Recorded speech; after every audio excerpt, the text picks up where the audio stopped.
I pursued a career in the construction industry because I like the self-gratification after you get done working on a project, and I just like all the different aspects of it. There's a lot of things that go into siding, and I like learning and making the project look well.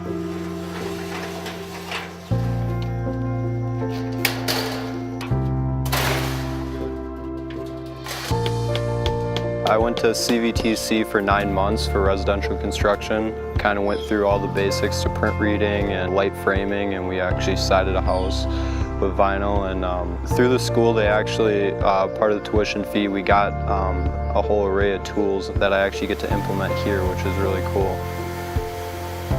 It's a little bit different. In school, they kind of slowed it down, the pace. You know, when you're in the field, is definitely way faster. Everyone's got a different way of doing stuff. So in school, we did a little bit different.